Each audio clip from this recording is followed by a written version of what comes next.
Man, we gotta finish them self-assessment reviews by Friday, bruh. Hate them. Yeah, man, I already completed mine. It was easy. You're done? Yes, sir. I just work on it throughout the year, so it makes it easier when it's time to submit it. Work on it throughout the year? What are you talking about, bruh? You don't work on yours? I just restate what they put, at the top for an example there as well and just hit submit. I don't really put anything in there special. Throw a couple filling words in there and call it good. Nah, my man. This is not what you should be doing. But I got you though. And I got you. Check it out.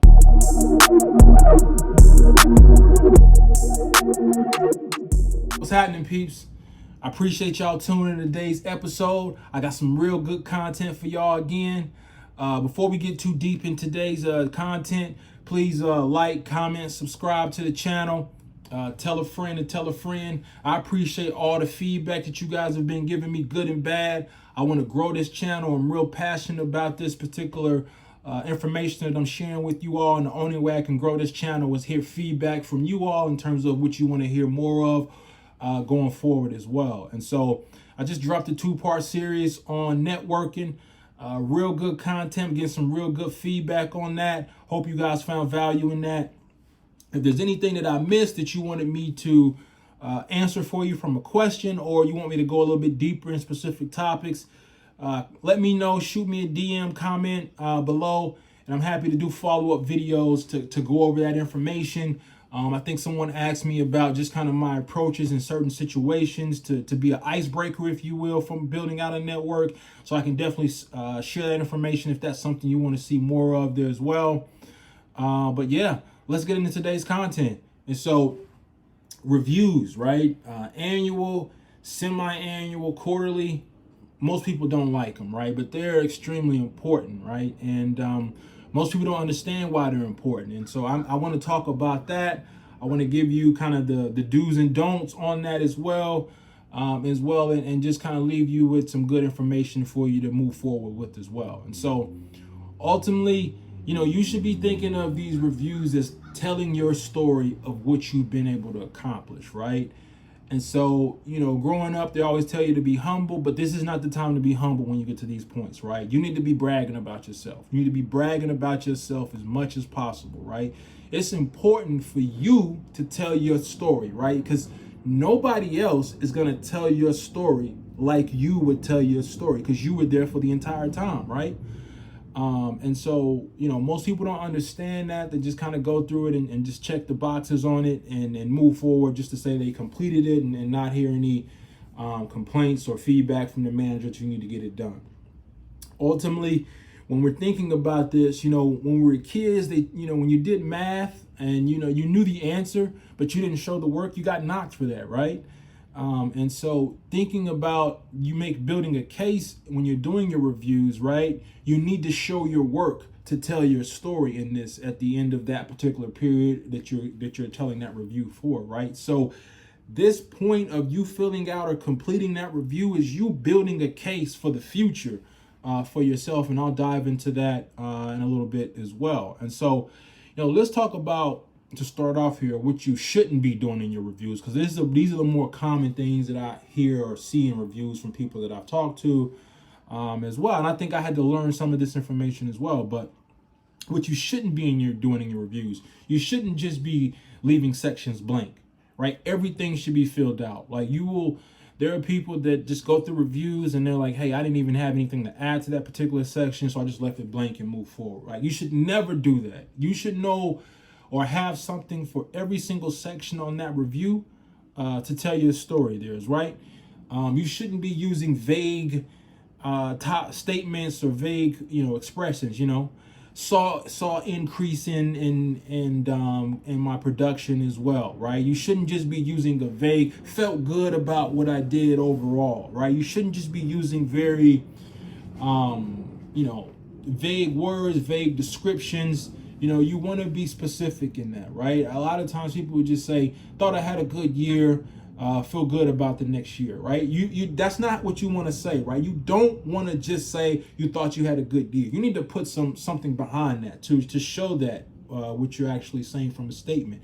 So it's not that you just, you don't want to be, you can be partially vague, I'll say, but you need to put some information in there to back that up. But oftentimes what I find, or what I've heard from peers or people that I've spoken to or friends and colleagues, is that people leave sections blank, or they just put a bunch of vague statements in there that don't really tell a story or anything, right?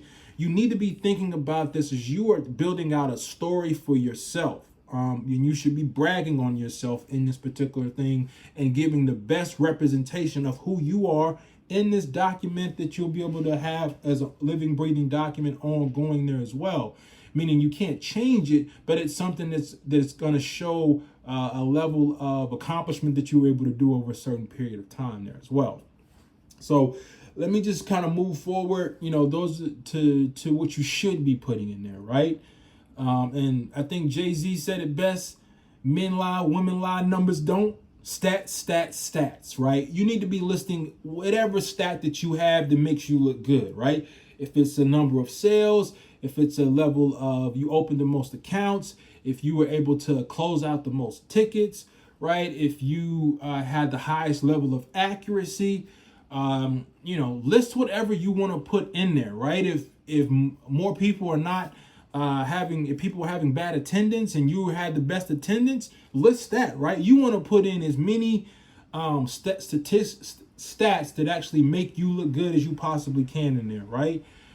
Because you only get to do this for that period of time. You don't get to go back and regurgitate what you did, right? Most cases are not. It's like, hey, what did you do in this period, right? List it, right? So it is all about stats and things that you've been able to accomplish. So if we go back to what I said, like you're leaving vague statements, you can't just put a vague statement and not have any information or stats to back that up. So if you say, I feel like I had a great year, you had a great year because what? I was number one in sales. I opened the most accounts. I had the highest accuracy without an error on the team or within the division there as well. So you want to be able to lead. You can put feelings, but you want to have stats to really back up what you're saying or what you're listing in that section as well.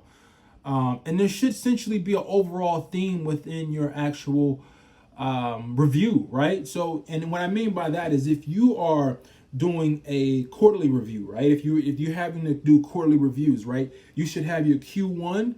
That should have kind of what you're doing. That should actually be, if this is a job that you've already been in, that should be based on what you said you're going to do coming into the new year. But if it's not, if this is your first year in the role, then you're still going to list what took place. But when you get to Q2, it should be a continuance or an improvement on what you started. This is kind of a foundation, and then you've ramped it up a little bit in Q2. And then when you get to Q3, you should be ramping it up a little bit more and so forth in Q4. The same should be happening if you're doing a semi-annual, where you're doing it twice a year. The first half should have this type of level of, what you've done, what you've accomplished there. And then when you get to that second review, it should be building on what you've done in the first half, but you should be building it up where you're doing more. Everything is ramping up for your production, for your quality, for your service, whatever you're doing, whatever role you're in as well. But it should be you telling your story, right? If it's an annual review, right? You're gonna tell one story, but it's still gonna follow that same cadence, right? It should be starting out and ramping up. As we get to the end of the year, you should be peaking, right? So you need to be thinking about that. And that's not just when you're thinking about peaking, that doesn't mean for the calendar year, because some jobs don't go by calendar year. They may go by their own year. Maybe October to October is their full year. So you want to make sure that you're keeping that in mind to set up that your kind of thinking process of what your year is following in line with the company's vision of what a year is as well. So just make sure, you list anything that is improved, right? So if you've got coaching or some things that, you were provided over a period of, these are things you need to be improving on, list those, right? List those that, things that you've improved on, and provide stats to show that you've improved on. This is where I was, this is where I'm at, right? And so I'm going to talk about next why that is actually important, right? So it is extremely important that you prioritize and make your reviews important, right? Because It is a means to help you get job promotions, right? If you have high stats or high ranking on your review, it's going to help your case for you being able to get a job promotion, being able to get a salary raise, because you're telling a story and it's actually visual. We can see this. We can see what you said, and we can go back and look at the numbers and see the numbers show what you said as well. You're backing up what you said in that situation. So it helps for job promotion, helps for you getting pay raises.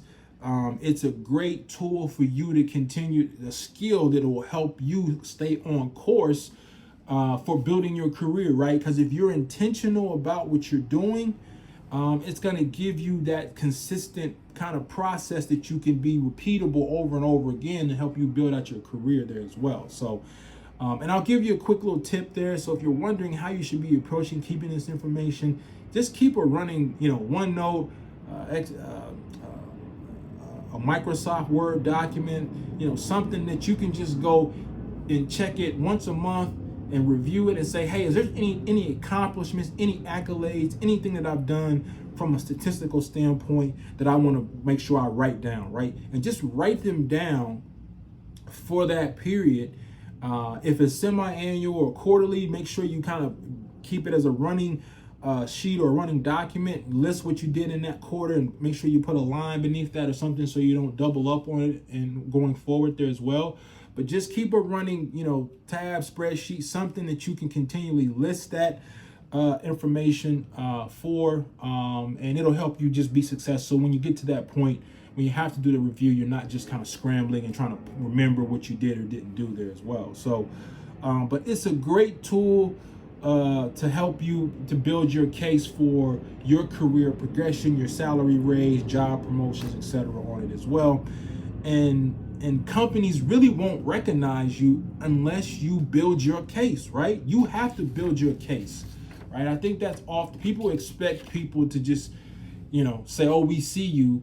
We don't, right? They don't see you like that, right? So you need to be able to build your case for why you deserve a promotion or why you develop this skill that will make you more marketable for this job or whatever the case may be, right? So the companies need to be able to see you, right?